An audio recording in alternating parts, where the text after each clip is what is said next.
going gets tough and we're asked to do more with less, every human being I know fantasizes about one thing and one thing only. It's quitting. Who went there already when I said that? You're like, dang, that's my day. Now, Gallup tells us that 70% of the American workforce quits their jobs every single day. 70% of your team quits their jobs every single day. The problem? They keep coming to work and collecting a paycheck.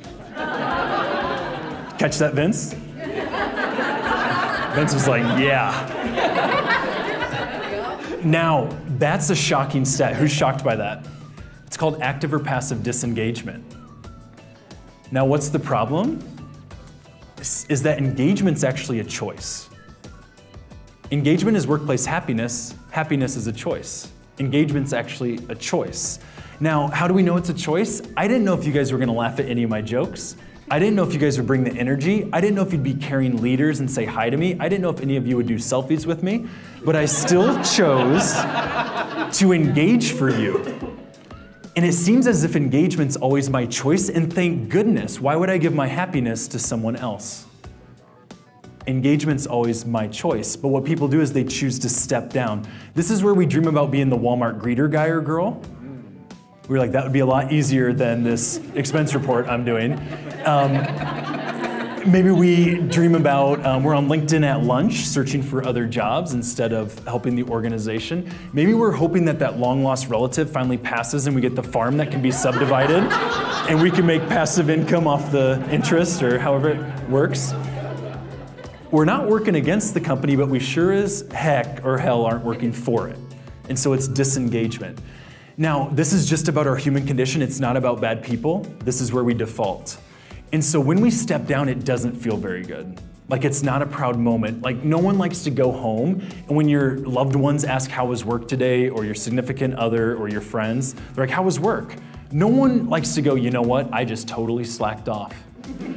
In fact, I acted like I was sick in the bathroom during that big meeting, because I didn't want to go. And I deleted emails 30 at a time. I call it bankruptcy. I just cleared them out, and I'm gonna start new.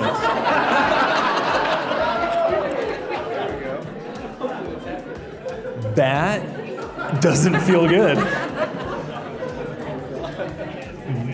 Why doesn't that feel good, you guys? Because as human beings, we crave one thing, and that's impact in the world.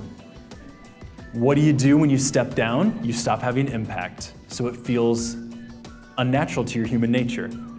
But what we do in our human condition is we step down and we disengage. And what we have to do is come up with reasons, stories, and excuses to justify why we did just disengage.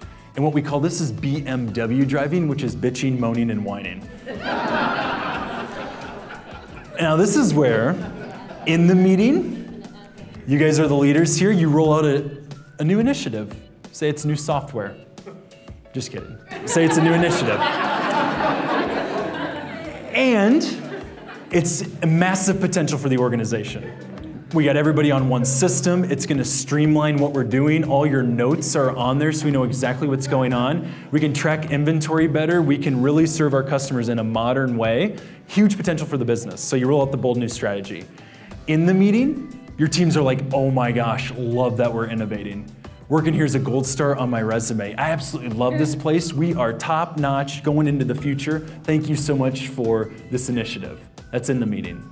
But then in the meeting after the meeting, in the bathrooms, the parking lots, the bars, same people, but it's a different conversation. It goes something like this. It's like more with less, these aggressive agendas, all this change. That was last year's goal. You mean we're doing that again? Are we testing these people anymore? What's the drug testing policy around here? These leaders are losing their minds.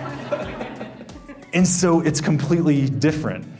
Now, this usually is temporary. BMW driving feels good in the moment.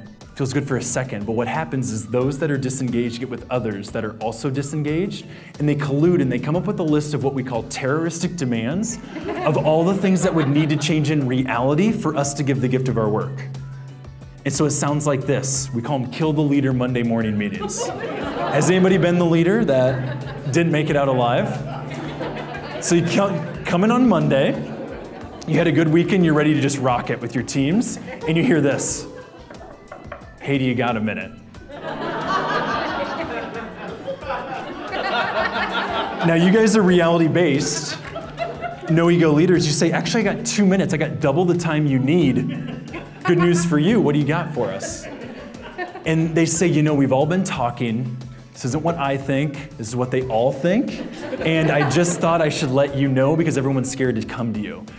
We're all in to do whatever it takes and really make this happen for our customers, as long as you pay us more money.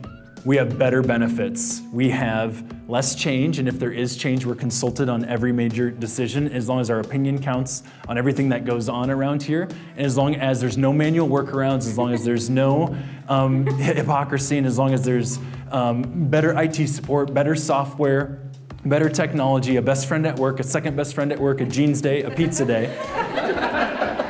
If you give us that list, then we'll step up and deliver. Now here is the flaw in most leadership logic and where we're really fueling drama in the workplace, is that the average leader came up the ranks as a doer. We're fixers. We grab that list and we run out and we try and fix that list. Why? We're focused on engagement. We think fixing that list will make our teams happy. What are the odds in the short term we can fix that list for every single person on our teams? It's absolutely zero. Couple reasons why. You know this, the list is different for everyone. One, it's a moving list. The same list fixed won't please a high accountable and a low accountable at the same time. And so it's this moving object we can't fix. Now what happens? That gives people more gas for their BMWs. They go, I went to the leader and told them exactly what we needed and they didn't do anything, which leads to more justification for disengagement. And this is a vicious cycle that many times we don't realize we're fueling the first step of drama. And so when people start to cite their circumstances as the reasons they can't succeed, what we know in reality-based leadership is that your circumstances are never the reason you can't succeed.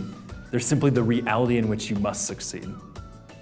So what if reality wasn't ever the issue? What if people aren't looking at their mindsets to see if they could be more successful in the current reality? What if as leaders, we took our approach to up people's skill set so much that they could be successful in any reality that comes their way? What does that sound like to you? Where reality doesn't matter, I promise I'll up your skill set so you're successful in whatever reality comes your way. Doesn't matter the new system, doesn't matter what change comes your way, doesn't matter disruption. You'll trust your skills to be successful in the new reality.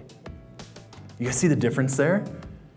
That's the true call to greatness, and that's modern leadership. That's evolving our leadership to the next level.